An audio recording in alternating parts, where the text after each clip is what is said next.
Hello friends, welcome to my channel fantastic diva. My name is Raina Arora. आज हम बात करने वाले हैं HDFC के मनी बैक क्रेडिट कार्ड के बारे में। हम बात करेंगे उसके कुछ फीचर्स की, कुछ हिडन टर्म्स एंड कंडीशन की जिसको हम कई बार ध्यान नहीं देते हैं, और हम आपको बताएंगे कि ये मिलेनिया कार्ड से बेटर है कि नहीं। तो आप मेरे साथ इस वीडियो में बने रहें, और अगर आप मेरे चैनल पर न्यू हैं तो प्लीज मेरे चैनल को सब्सक्राइब करना ना भूलें। तो सबसे पहले बात करते हैं HDFC money bank credit card के फीचर्स की।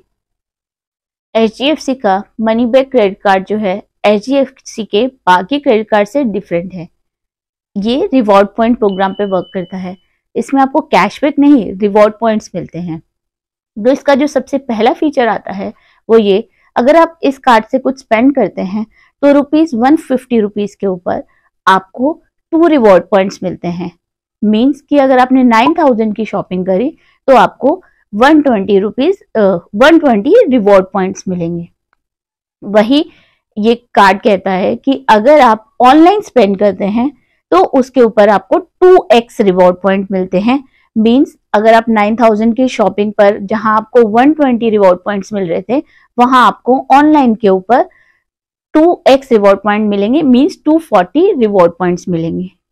पर इसके ऊपर उन्होंने कुछ कैपिंग दी हुई है कि अगर आप मंथली जो है अपनी एक स्टेटमेंट साइकिल में 500 से ज्यादा 2x कैटेगरी में पॉइंट्स अर्न कर लेते हैं तो आपको 500 ही रिवॉर्ड पॉइंट्स मिलेंगे। मींस अगर आपने 20,000 रुपीज स्पेंड करे तो आपको 532 के अराउंड रिवॉर्ड पॉइंट्स मिलने चाहिए, पर नहीं, इसके अंदर आपको ओनली 500 ही रिवॉर्ड पॉइंट्स मिलेंगे, ओनली 2x कैटेगरी के अंदर। और उससे आगे अगर आप कुछ भी स्पेंड करते हैं तो आपको 2 रिवॉर्ड पॉइंट्स मिलेंगे, जैसे 150 के ऊपर आपको स्पेंड करने पे मिल रहे थे। तो इस तरीके की उन्होंने कुछ कैपिंग रखी है 2x कैटेगरी में। और इसके ऊपर जो आगे कार्ड जो फीचर दिया है वो ये कि अगर आप क्वार्टरली जो है इसके ऊपर स्पेंड करते हैं कुछ 50,000 रुपीज तो आपको 500 का गिफ्ट वाउचर मिलता है। वो गिफ्ट वाउचर आपको पहले से कंफर्म करना होगा कि आपको किस ब्रांड का चाहिए। आपको स्विगी का चाहिए, पिज्जा हट का चाहिए, अमेजन का चाहिए, तो आप बैंक को कंफर्म कर सकते हैं। आपको 500 तक का गिफ्ट वाउचर मिलेगा।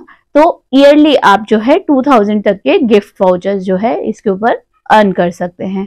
तो ये तो था इसका रिवॉर्ड पॉइंट्स प्रोग्राम और क्वार्टरली प्रोग्राम।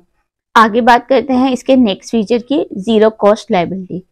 अगर आपका कार्ड कहीं गुम हो जाता है, उसके ऊपर कुछ फ्रॉडुलेंट ट्रांजेक्शन्स हो रहे हैं, कुछ भी, तो अगर आप 24 आवर्स के अंदर बैंक को बता देते हैं तो आपको इसके ऊपर कोई भी चार्ज नहीं देना होगा, उसको बैंक बेयर करेगा। इसके ऊपर आपको इंटरेस्ट फ्री पीरियड मिलता है 50 डेज का।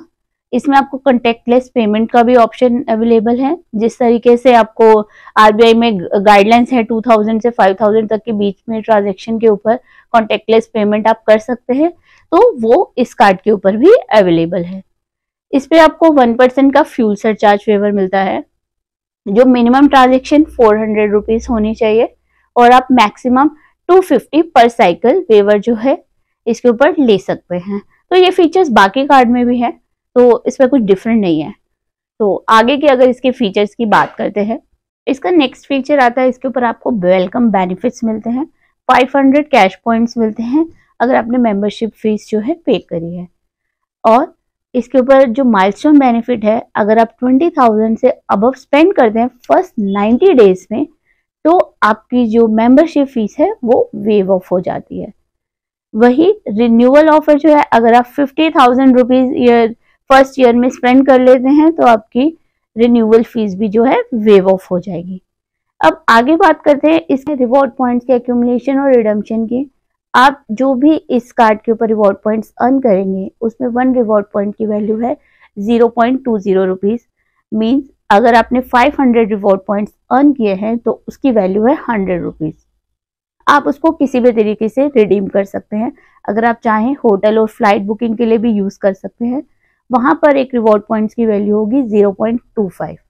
अगर आप चाहें तो HDFC का स्मार्ट बाय के साथ टाई अप है, आप वहां जाकर भी कैटलॉग में देख के भी अपने रिवॉर्ड पॉइंट्स रिडीम कर सकते हैं।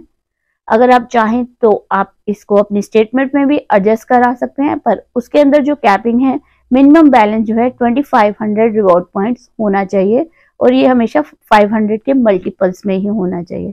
तो आप इस तरीके से इसको रिडीम करा सकते हैं। आपके रिवॉर्ड पॉइंट्स की वैलिडिटी 2 इयर्स तक होती है। आगे बात करेंगे हम इसके ज्वाइनिंग फीस की और रिन्यूअल की।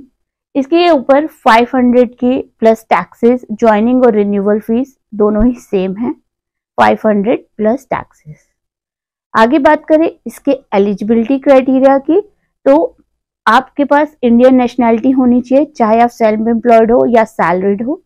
सैलरीड के केस में जो एज है वो 21 ईयर्स से 60 ईयर्स के बीच में होनी चाहिए और आपकी ग्रॉस मंथली सैलरी 25,000 से ज़्यादा होनी चाहिए, तो आप इस कार्ड के लिए एलिजिबल हैं।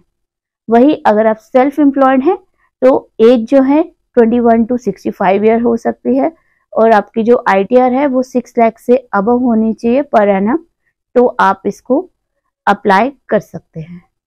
अब आगे हम बात करेंगे कि ये मिलेनिया कार्ड से मनी बैक कार्ड दोनों में से कौन सा बेटर है। जैसे भी मैंने आपको पहले भी अपनी वीडियो में बताया है, जब मैंने डिटेल वीडियो डाला था HDFC मिलेनिया कार्ड का, तो वो HDFC का अब तक का सबसे बेस्ट कार्ड है। वो कैसे है, उसके अंदर आप मैक्सिमम 1000 कैशबैक तो अर्न कर ही सकते हैं पर स्टेटमेंट साइकिल। पर अगर वही हम यहाँ पर मनी बैक की बात करते हैं तो इसके अंदर ये रिवॉर्ड पॉइंट प्रोग्राम पे है, जिसमें 1 रिवॉर्ड पॉइंट की वैल्यू ओनली 0.20 है। तो 500 रिवॉर्ड पॉइंट अर्न करने के बाद भी आपको 100 रुपीज ही मिलते हैं।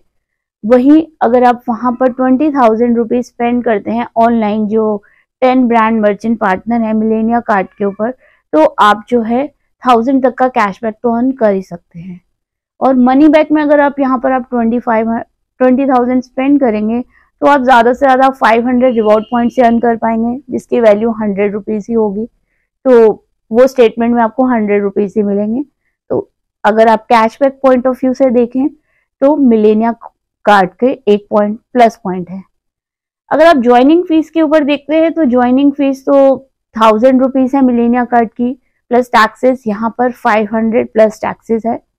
बट ज्वाइनिंग फीस के बेसिस पे कभी कार्ड डिसाइड नहीं किया जा सकता, फीचर्स के बेसिस पे होता है।